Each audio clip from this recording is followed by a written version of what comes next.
Good morning all of you. कैसे हैं आप लोग? I hope you all will be fine.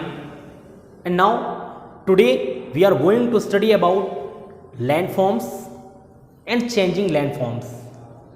और बेटा ये आपके class 8 social science chapter 6 lithosphere and landform, इसका तीसरा पार्ट है। आज ये हम थर्ड पार्ट पर हैं। इससे पहले प्रीवियस पार्ट में हमने कुछ जनरल सा डिस्कशन किया था जिस पर हमने structure of the earth and rocks के बारे में स्टडी किया था, जहां पर हमने igneous rocks, sedimentary rocks and metamorphic rocks के बारे में पढ़ा था। आज जो हम देखने वाले हैं, सबसे पहले हम देखेंगे लैंडफॉर्म। एंड लैंडफॉर्म में 3 types of landforms, mountain, plateau and plains. ठीक है, वन बाय वन हम इसका डिस्कशन करेंगे। And after that changing landform. Changing landform यानी लैंड का फॉर्म किस बेसिस पर चेंज हो रहा है, किस वजह से चेंज हो रहा है, जहां पर हमको 2 टाइप के चेंजेस मिलेंगे, लॉन्ग टाइम और स्लो अर्थ मूवमेंट, यानी काफी टाइम लग रहा है जिस मूवमेंट में लैंड के फॉर्म को चेंज होने में। यहां पर हम इसके 2 टाइप्स पढ़ेंगे। पहला होगा फोल्डिंग एंड दूसरा होगा रिफ्टिंग। ठीक है, ये फोल्डिंग और रिफ्टिंग की वजह से जो लैंड का फॉर्म चेंज हो रहा है, ठीक है, काफी धीरे धीरे हो रहा है। ठीक है, और दूसरा होगा सडन लैंड मूवमेंट, कि अचानक से लैंड का चेंज हो जाना। तो आज सबसे पहले हम स्टार्ट करते हैं लैंडफॉर्म्स। तो ये आपके बुक के पेज नंबर 52 से स्टार्ट होगा। देखिए आप नीचे कि the landforms are various types of on the earth, the surface of relief feature of the earth are not uniform everywhere. कि जो अर्थ का सरफेस, उन्होंने बोला कि हर जगह पर यूनिफॉर्म नहीं है, यानी एक जैसा नहीं है। देखिए आगे, landform keep on changing the landforms as per formation process and unique characteristics can be classified into 3 categories. ठीक है, कि उनके हम कैरेक्टरिस्टिक्स देखें, उनकी यूनिक कैरेक्टरिस्टिक्स के बारे में यदि हम क्लासिफाइड करें तो 3 टाइप से क्लासिफाइड होते हैं, माउंटेन, प्लेटियो एंड प्लेन। ठीक है, तीनों में कुछ ज़्यादा डिफिकल्ट नहीं है। ठीक है, अंतर समझना बहुत आसान है। देखिए माउंटेन के बारे में क्या लिखा है कि mountain is a mass of land considerably higher than the surrounding area. ठीक है, अब इन्होंने बोला माउंटेन के बारे में कि ये लैंड का मास होता है, ठीक है, कि जो कि अपने सराउंडिंग एरिया से ऊंचा होता है, हाई होता है। और लिखा है कि that is more than 1000 metre above the sea level, कि सी लेवल से कम 1000 मीटर ऊपर होना चाहिए।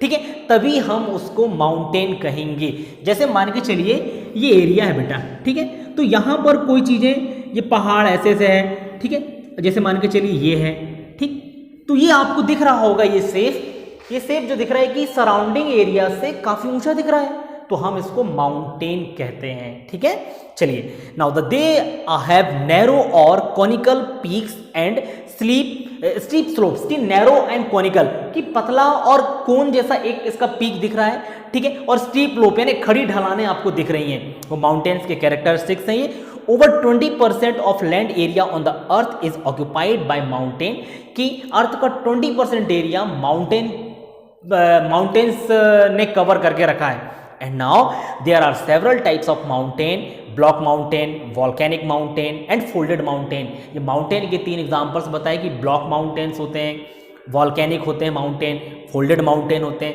And now mountain are useful for us as most of the rivers have their origin from the mountain.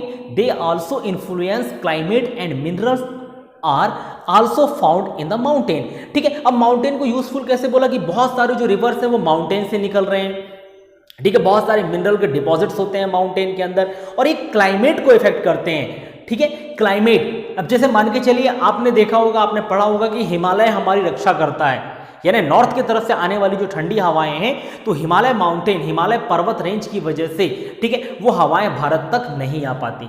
तो कुछ ऐसे रीजंस हैं जो माउंटेन्स क्लाइमेट को इफेक्ट करते हैं। नाउ द सेकंड, प्लेटो। प्लेटो को पठार कहा जाता है बेटा। अब देखिए प्लेटो के बारे में क्या लिखा है, ठीक, अब लिखा है कि plateau is a broad and flat area of land rising sharply above 600 metre और more above sea level surrounding low lands. They appear like tableland. Plateau are also of various type like mountain plateau, continental plateau and plain plateau. We get minerals and some of the plateaus are very fertile.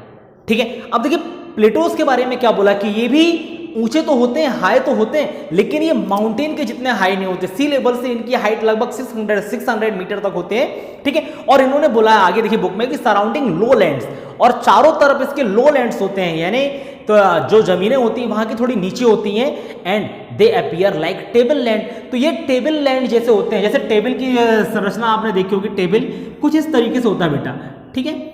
तो ये area जो है, ठीक है, ये पठार कहलाता है, ये कहलाता है प्लेटोज। आप देखें कि माउंटेन के जैसा पीक नहीं है, इसमें माउंटेनियस पीक नहीं है, लेकिन ये हाई लैंड्स हैं, ये टेबल के जैसे लैंड्स हैं, और अगल बगल का जो एरिया है वो सराउंड एरिया जो है वो लो लैंड्स कहलाता है। और इन लास्ट में लिखा है कि we get minerals and some of the plateaus are very fertile, कि यहाँ पर बहुत सारे मिनरल्स मिलते हैं और कुछ प्लेटोज फर्टाइल होते हैं जहाँ पर एग्रीकल्चर की जाती है। And now third, plain. Plain का मतलब मैदान, ठीक है, कि मैदानी इलाका होता है ये।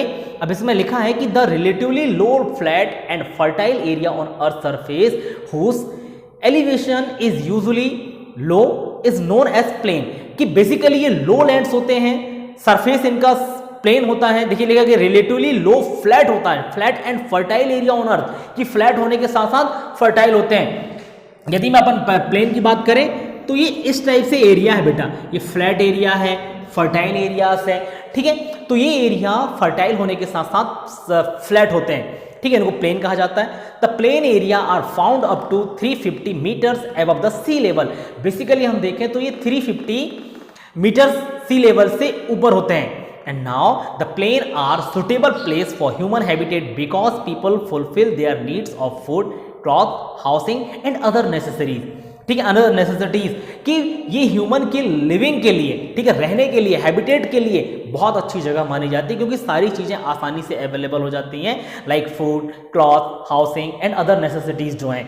And now hence all the civilisation of world originate in plain area, कि वर्ल्ड में जितने भी सिविलाइजेशन आपने देखे हैं, हड़प्पा सिविलाइजेशन हो, वैदिक सिविलाइजेशन हो, आर्यन सिविलाइजेशन हो, तो ये सारे के सारे जो सिविलाइजेशन है वो प्लेन एरिया पर ही ग्रो किया है, मैदानी इलाकों पर ही ये ग्रो हुए हैं, ठीक है। चलिए, and next, the plain are known as the cradle of civilisation, कि इनको कार्डल ऑफ सिविलाइजेशन यानी सभ्यता, सिविलाइजेशन का पालना कहा जाता है, सिविलाइजेशन को पालने वाले होते हैं जो प्लेन होते हैं। And now these areas are the most developed part on the earth, कि अर्थ का सबसे डेवलप्ड पार्ट होता है जो प्लेन एरिया होता है, ठीक है, जो मैदानी इलाके होते हैं, क्योंकि सारी एग्रीकल्चर, कल्टीवेशन, ह्यूमन हैबिटेट सब यहीं पर होता है। And now changing land forms. अब चेंजिंग लैंड फॉर्म्स में हमने दो टाइप के चेंजिंग्स पढ़े, लॉन्ग टाइम और slow earth movement and sudden land movement. तो यहाँ पर सबसे पहले लिखा है, देखिए पेज नंबर 53 पे चेंजिंग लैंड फॉर्म आप देखेंगे, जहां पर लिखा है कि we know that the level of surface of the earth is not equal everywhere, कि जैसा हमने अभी पढ़ा कि अर्थ का सरफेस हर जगह इक्वल नहीं है। At some place it is flat plain, mountain और plateau, these are created by the changing forces. तो ये एक ही अर्थ का सरफेस है, वो इन तीन चीजों में चेंज कैसे हो गया कि कुछ जगह माउंटेन बन गए, कुछ जगह प्लेटोस बन गए, कुछ जगह प्लेन्स बन गए। तो कुछ फोर्सेस होते हैं, एक्सटर्नल फोर्सेस होते हैं, इंटरनल फोर्सेस होते हैं, जो अर्थ को सडनली या स्लो मोशन में चेंज करते हैं, ठीक है। तो ये लिखे the internal and external forces of the earth keep on changing constantly, this is called the land movement process. The internal powers generate two types of movement, की इंटरनल यदि हम मूवमेंट्स देखें, इंटरनल फोर्स देखें तो दो type से movements होते हैं, ठीक है। इन्होंने बोला था internal power generate two types of movement, horizontal and vertical, ठीक है। हॉरिजॉन्टल एंड वर्टिकल ये दो टाइप से मूवमेंट है, they can be classified into two groups, और इनको दो ग्रुप्स में क्लासिफाइड किया गया है, ठीक है। पहला है लॉन्ग टाइम और slow earth movement, and second sudden और फास्ट अर्थ मूवमेंट। अब हम इसको वन बाय वन इसकी डिटेलिंग करते हैं। फर्स्ट देखें लॉन्ग टाइम और स्लो अर्थ मूवमेंट। इस पर देखें क्या लिखा है कि the happens very slowly, this include continental and mountain making process, कि ये बहुत स्लो प्रोसेस है, वेरी स्लो होते हैं। इसमें हम यदि देखें तो कॉन्टिनेंटल और माउंटेन मेकिंग प्रोसेस है ये, कि जहां पर कॉन्टिनेंट बन रहे हैं, माउंटेन बन रहे हैं। This the continent land movement can be seen on the vast area, these movement work in horizontal direction in varying down highland and rising lowland, ठीक है। फिर इन्होंने कहा कि these make continent, plateau and plain on the earth। Basically ये slow movement है जो कि कॉन्टिनेंट और माउंटेन्स बनाने के काम में कर रही हैं। तो यहां पर एक लाइन लिखी कि these movement work in horizontal direction wearing down highland, कि हाईलैंड्स जो है वो डाउन होते हैं और लो लैंड्स जो है वो राइज करते हैं, ऊपर की तरफ उठते हैं। अभी हम देखेंगे कि कैसे होता है ये, ठीक है, मैं इमेज भी दिखाऊंगा आपको। And now these make continent, plateau and plain on the earth, opposite to it is the mountain making movement where the force work horizontally, ठीक है। अब माउंटेन मेकिंग जो फोर्सेस हैं, ठीक है, उस पर क्या हो रहा है, जो मूवमेंट्स हैं, ठीक है, कि जो फोर्सेस है वो हॉरिजॉन्टली लग रहा है, ठीक है। हॉरिजॉन्टल का मतलब क्षैतिज होता है, ठीक। दिस क्रिएट प्रेशर और tension inside the earth and rocks are broken और bend, these have effect on limited area. This is the process of mountain making. Mountain making takes place by two ways, first folding and second rifting, ठीक है। तो अब ये folding और rifting क्या होते हैं, ठीक। अब यहां पर कुछ प्रेशर लग रहे हैं अर्थ में, उन प्रेशर्स की वजह से ये चेंजेस हो रहे हैं। तो सबसे पहले हम देखते हैं फोल्डिंग के बारे में, ठीक है। फोल्डिंग का इमेज मैं आपको यहां पर दिखा रहा हूं कि आप फोल्डिंग का इमेज देखिए कि प्रेशर कैसे लग रहा है, ठीक है। एक सिंपल सा अर्थ है, ठीक है, अर्थ का टुकड़ा आपको दिख रहा है और दो तरफ से एरो है। जब वो उन एरो ने प्रेशराइज किया दोनों साइड को, तो बीच का एरिया उठ गया बेटा, ठीक है। ये इमेज में क्लियर दिख रहा है आपको कि प्रेशर दो साइड से आ रहा है और बीच का एरिया जो है वो उठ गया है। यही लिखा है the horizontal land movement in the earth causes wave like bend, कि वेव लाइक संरचना आपको दिख रही है यहां पर। सच बेंड आर कॉल्ड फोल्ड, और इन्हीं को फोल्ड कहा जाता है। In it, the few parts of rock lifted upward due to bending and some of them bent down, कि इस प्रेशर की वजह से कुछ पार्ट जो अर्थ का वो ऊपर की तरफ उठ गया और वहीं पर आप देखें कुछ पार्ट नीचे की तरफ चला गया, ठीक है। तो ये कुछ माउंटेन लाइक फोर्सेस हैं।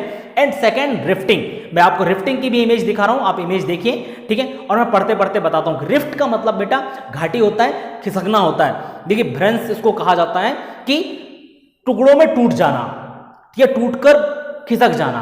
देखिए क्या लिखा है, the process of rocks breaking with pressure and tension of horizontal land movement is called rifting, कि अब हॉरिजॉन्टल लैंड के टेंशन की वजह से, रॉक्स के ब्रेक होने की वजह से, ठीक है, जो मूवमेंट हो रहा है वो रिफ्टिंग कहलाता है। कैसे, आप देखें कि few parts of land lift and few part go down.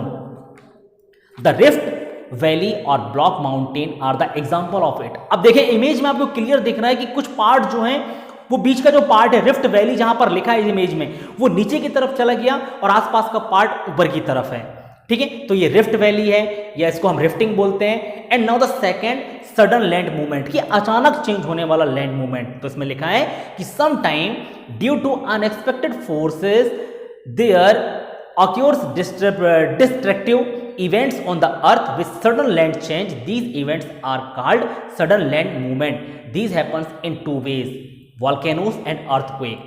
अब देखिए आप कि इन्होंने बोला कि कुछ फोर्सेस ऐसे होते हैं जो सडनली आते हैं जिनके बारे में हमको पता नहीं होता, जैसे भूकंप, अर्थक्वेक जिसको बोला कि उसका मतलब भी भूकंप होता है, और वॉल्केनोस का मतलब ज्वालामुखी, कि जब सडन आते हैं और लैंड के मूवमेंट्स को, लैंड के फॉर्म को चेंज कर देते हैं। तो ये जो हम पढ़ेंगे वॉल्केनो और अर्थक्वेक, ये हमारे नेक्स्ट लेक्चर में होगा।